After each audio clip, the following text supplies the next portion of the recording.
तो हे दोस्तों, पहले वीडियो में हम लोग ने जाना था कि बीबीए का सिलेबस क्या है। देन हम लोग ने जाना व्हाट इज़ कंप्यूटर एंड फिर हम लोग आगे बढ़े और पढ़ा हम लोगों ने characteristic of computer, then classification and then हम लोग ने जाना एप्लीकेशन ऑफ कंप्यूटर।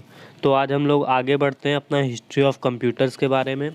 तो चलिए आइए शुरू करते हैं।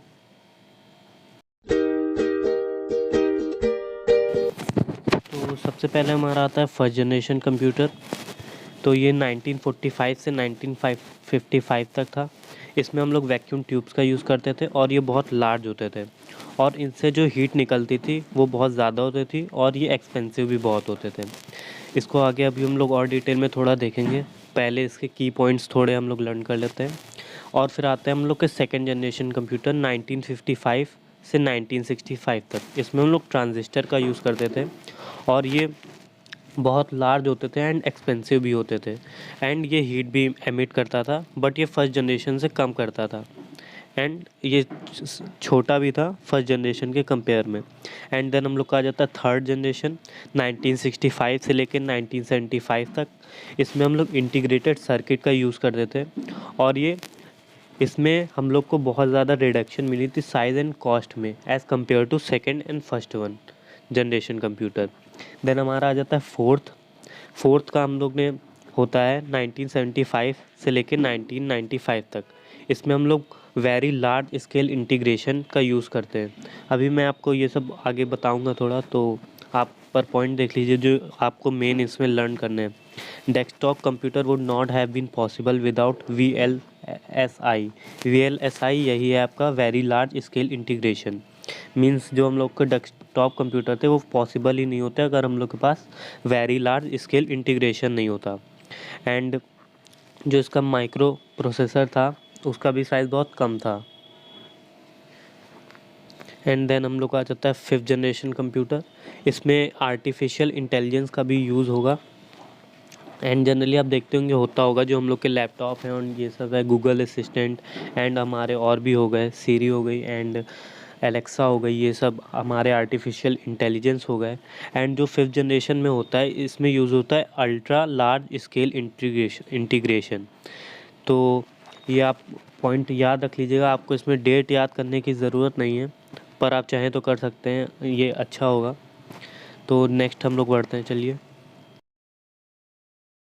तो हमारा पहला फर्स्ट जनरेशन आइए देखते हैं। तो इसमें हम लोग का यूज़ होता था जैसे हार्डवेयर टेक्नोलॉजी में हमने बताया कि वैक्यूम ट्यूब यूज होता था for circulatory and magnetic drums for memory. तो इसमें वैक्यूम ट्यूब्स फॉर सर्कुलेटरी का मतलब यही है कि जैसे स्विच ऑन एंड ऑफ हो गया एंड आपका जो डिजिटल कंप्यूटेशन होती थी वो यूज़ करने के लिए। एंड जो मैग्नेटिक ड्रम्स हो गया वो हम लोग का मेमोरी स्टोर करने के लिए होता था। एंड जो ये मैग्नेटिक ड्रम्स होते थे इनको बहुत लार्ज स्पेस चाहिए होता था, बहुत लार्ज, आप कह सकते हैं कमरे के जितना। एंड इनका जो वेट भी होता था वो भी बहुत ज़्यादा होता था। तो वही मीन्स इसको कैरी वैरी कर नहीं सकते थे हम लोग एंड और भी प्रॉब्लम आती थी जैसे हीट बहुत एमिट करता था इस वजह से। एंड देन हम लोग आगे पॉइंट पढ़ते हैं अपना। इसमें जो लिखा है सेकेंड लाइन में, इस लाइन में, कि जो पंच कार्ड से हम लोग इनपुट इसमें करते थे।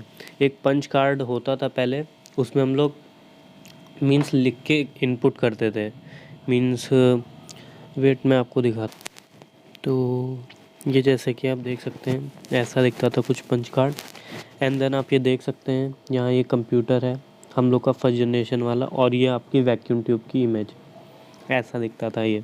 देन हम लोग आ जाते हैं सॉफ्टवेयर टेक्नोलॉजी पे। तो इसमें जो इंस्ट्रक्शन होते थे वो हम लोग के मशीन लैंग्वेज में ही लिखने होते थे, मतलब जो कंप्यूटर लैंग्वेज है। और इसमें हम लोग जनरली यूज़ करते हैं 0 and 1 का for coding the instruction. And ये एक ही प्रॉब्लम सॉल्व करता था at a time, solve one problem at a time. Then हम लोग की computer characteristic, the computer time was in millisecond. Means ये मिली सेकेंड में आपका कैलकुलेट कर सकता था। ये इंपॉर्टेंट पॉइंट है, आप याद रख लीजिएगा कि first generation computer can calculate in millisecond. Then हम लोग का आ जाता है फिजिकल अपीयरेंस। तो these computer were very large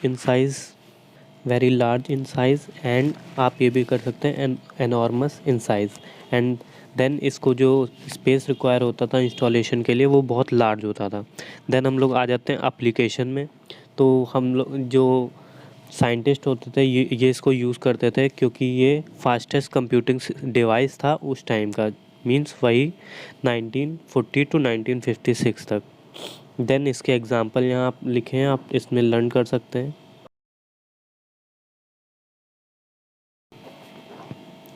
then हम लोग का आता है सेकेंड जनरेशन कंप्यूटर।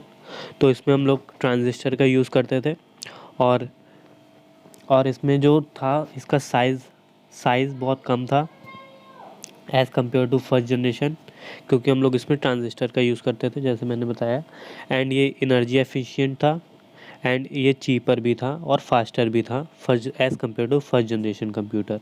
एंड इसमें जो हम लोग यूज़ करते थे magnetic core technology for primary memory, and then हम लोग यूज़ करते थे magnetic tapes and magnetic disk for secondary storage. ये आपका मेन पॉइंट है, ये भी आप याद रख लीजिएगा। और इसमें जो वही था, सेम ही था सिस्टम, पंच कार्ड से इसमें इनपुट होता था एंड आउटपुट हमको मिलता था प्रिंट आउट के ज़रिए। ये हमारा आपके में लिखा है ये फर्स्ट पॉइंट में। एंड देख सकते हैं आप, ये सेकेंड जनरेशन हमारा कंप्यूटर एंड ये ट्रांजिस्टर हमारा। देन हमारा आ जाता है software technology. The instruction were return using the assembly language. Assembly language आपकी ये कि असेंबली लैंग्वेज यूजर्स कि ये लाइक ऐड फॉर एडिशन, सब फॉर सब्सट्रैक्शन, ऐसे ही एंड और भी इंस्ट्रक्शन दिए जाते थे। और ये इजी होता था as compare to machine language, जिसमें हम लोग सिर्फ 0 एंड 1 के वे में हम लोग इनपुट डालते थे। देन हम लोग का आ जाता है कंप्यूटर कैरेक्टरिस्टिक्स। ये इसमें माइक्रो सेकेंड में कंप्यूट कर देता था, और जो आपका फर्स्ट था वो मिली सेकेंड में, एंड सेकेंड माइक्रो सेकेंड।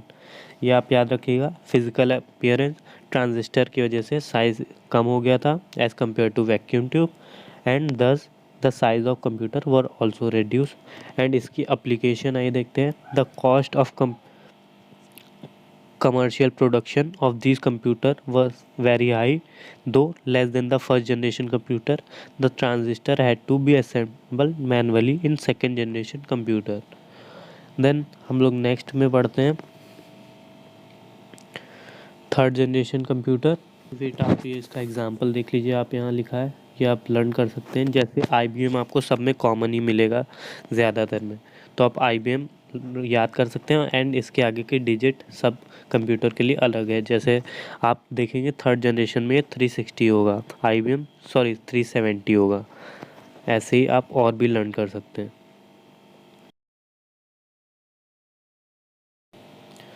तो ये आपका आ गया थर्ड जनरेशन। इसमें हार्डवेयर टेक्नोलॉजी आइए देखते हैं। The third generation computer used the integrated circuit chips. तो इसमें जैसे मैंने बताया इंटीग्रेटेड सर्किट यूज़ होता था ट्रांजिस्टर की जगह, और इसमें हम लोग क्या होता था, multiple transistor are placed on a silicon chip, and silicon is a type of semiconductor. ये साइंस स्टूडेंट ने पढ़ा होगा केमिस्ट्री में। सिलिकॉन एक तरह का मीन्स एलिमेंट है, एंड इसे सेमीकंडक्टर कहते हैं, मीन्स जो मेटल और नॉन मेटल दोनों के मिड में आता है। And the use of IC chip increase the speed and the efficiency of computer. The keyboard and monitor were used to interact with the third generation computer. पहले हम लोग ने फर्स्ट और सेकंड में हम लोग पंच कार्ड और print out, वही आउटपुट के लिए प्रिंट आउट का यूज़ करते थे, बट इसमें अब ऐसा नहीं था। इसमें हम लोग कीबोर्ड और मॉनिटर का यूज़ करते थे। कीबोर्ड इनपुट के लिए, मॉनिटर जो हम लोग का शो करता था आउटपुट। देन नेक्स्ट हमारा software technology. The keyboard and the monitor were interfaced through the operating system, means इसमें ऑपरेटिंग सिस्टम का जनरली यूज़ होता था, और हाई लेवल लैंग्वेज यूज होती थी for programming instead of machine language और assembly language. Then हमारा आता है कंप्यूटिंग कैरेक्टरिस्टिक्स।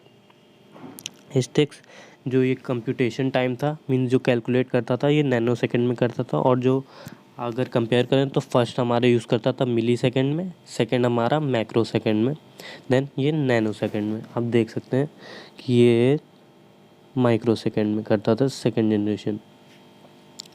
देन हमारा आ गया नेक्स्ट एप्लीकेशन। तो ये कंप्यूटर जो था बहुत ज़्यादा ऑडियंस के लिए हमारा अवेलेबल रहता था, क्योंकि इसका साइज़ जैसे मैंने बताया बहुत कम था as compare to first and second generation computer. इसमें भी आप देख सकते हैं IBM 370 वही सेम एग्जांपल। और हाँ सॉरी, ये इसमें जो फिज़िकल अपीयरेंस वही साइज़ इसका बहुत कम था, मैंने ये पॉइंट मिस कर दिया था I think. Fourth generation computer, तो इसमें हम लोग माइक्रो प्रोसेसर का यूज़ करते थे। They use the large scale integration and very large scale integration. Okay, VLSI, very large scale integration, allow hundred of thousands of components to be integrated in a small chips. And then microprocessor is a chip containing millions of transistor and component. तो microprocessor एक chip है जिसमें millions of transistor and component बहुत integrate करके, means बहुत पास पास करके हम लोग ने माइक्रोप्रोसेसर चिप को वही बनाया। देन हम लोग आगे बढ़ते हैं। तो ये this generation computer give rise to personal computer as इसका साइज़ बहुत कम था, तो उस वजह से। देन हमारा semiconductor memory replace the earlier magnetic core memory, resulting in fast random access. Means memory में एक्सेस हम लोग जल्दी मेमोरी सेव कर सकते थे एंड और भी सब। Then secondary storage device like magnetic disk and become smaller in physical size and large in capacity. जो हमारा ये स्टोरेज डिवाइस थी मैग्नेटिक डिस्क, ये स्मॉल हो गई साइज़ में एंड इसकी जो स्टोर करने की कैपेसिटी थी वो भी बहुत बढ़ गई। देन हम लोग आ जाते हैं सॉफ्टवेयर टेक्नोलॉजी, एंड ये आप देख सकते हैं हमारा ये है कंप्यूटर फोर्थ जनरेशन का सॉफ्टवेयर टेक्नोलॉजी। इसमें हम लोग ऑपरेटिंग सिस्टम का यूज़ करते थे like MS-DOS and MS Windows. और इसमें जो सपोर्ट था ग्राफिकल यूज़र इंटरफेस था GUI। आप इसका फुल फॉर्म याद रखिएगा, आपको MCQ में पूछा जा सकता है। तो GUI क्या होता है? GUI is a user friendly interface that allow user to interact with the computer via menus and icon. आज आप कंप्यूटर में अपने देखते होंगे कि बहुत सारे मेन्यूज़ एंड आइकन होते हैं, तो वही जनरली आपका कम्युनिकेट करने से कंप्यूटर में हेल्प करते हैं, तो वही हमारा GUI होता है। Okay, high level programming languages are used for writing of programs. Okay, then हमारा आता है कंप्यूटिंग कैरेक्टरिस्टिक्स। ये हमारा पिको सेकंड में कैलकुलेट कर सकता था, एंड जो हमारा थर्ड था वो नैनो सेकंड में। ओके, और फिजिकल अपीयरेंस ये बहुत स्मॉलर थे साइज में as compare to previous generation, means third generation. And application they become widely available for commercial purpose and personal computer become available to the home user. Example ये देख सकते हैं IBM इसमें भी है। एंड अब हम लोग नेक्स्ट पढ़ते हैं फिफ्थ जनरेशन कंप्यूटर। तो फिफ्थ जनरेशन कंप्यूटर वही अपना जो नॉर्मल वही लैपटॉप हो गया और आपका पर्सनल कंप्यूटर हो गया। एंड वर्क स्टेशन जैसे मैंने आपको टाइप ऑफ कंप्यूटर बनाए थे वो सारे आ गए इसमें। तो आइए देखते हैं इसका the period of the fifth generation in 1980 onwards. Okay, and this generation is based on artificial intelligence. The aim of the fifth generation is to make a device which could respond to natural language input and are capable of learning and self organization। Mean जो खुद से हम लोग का observe करके खुद से learn कर सके, ऐसा इसका एम है कि ऐसा डेवलप करना है। And this generation is based on ultra large scale integration. ये पॉइंट आप याद रखिएगा, पूछ सकते हैं आपसे MCQ में, एंड आपको ये मेन पॉइंट है आप याद रख लीजिएगा कि इसमें ultra large scale integration use होता था। फोर्थ में जैसे हमारा वेरी लार्ज यूज़ होता था, इसमें अल्ट्रा लार्ज होता था। तो इसका माइक्रो प्रोसेसर था वो भी बहुत स्ट्रॉन्ग था, पावरफुल था as compare to fourth generation computer. अब ये आप एग्जांपल देख सकते हैं, ये जो आज हम लोग यूज़ करते हैं लैपटॉप, डेस्कटॉप एंड और सब नोटबुक एंड सब। देन इसके एडवांटेज देख लेते हैं। ये मोर रिलायबल था एंड वर्क फास्टर, और इसका साइज़ बहुत कम था। हीट भी ये बहुत कम एमिट करता है, या फिर आप कह सकते हैं करता ही नहीं है। कभी आपने देखा हो कि CPU कभी कभी आप ज़्यादा चलाते हैं तो बिल्कुल मीन्स बहुत वार्म हो जाता है, गर्म हो जाता है। देन इसके डिसएडवांटेज, ये बहुत low level language they need very low level language and they make the human brain dull and dumb. जैसे आज हम लोग हर चीज़ के लिए कंप्यूटर पे ज़्यादातर डिपेंड रहते हैं, तो वही इसमें सेकंड पॉइंट में कहा है। तो दोस्तों फर्स्ट पॉइंट में ये कि वेरी लो लेवल लैंग्वेज इसको ज़रूरत होती है। देन दोस्तों हमारे ये ख़त्म होता है आज का। आगे हम लोग नेक्स्ट टॉपिक में देखेंगे, सॉरी नेक्स्ट वीडियो में देखेंगे। और अगर आपको ये पसंद आया तो प्लीज़ आप लाइक एंड शेयर कीजिए एंड प्लीज़ सब्सक्राइब कीजिए, जिससे मुझे भी मोटिवेशन मिलता रहे कि मैं आपके लिए आगे भी वीडियो बनाता रहूँ। एंड सॉरी बैकग्राउंड नॉइज़ थोड़ी आती है।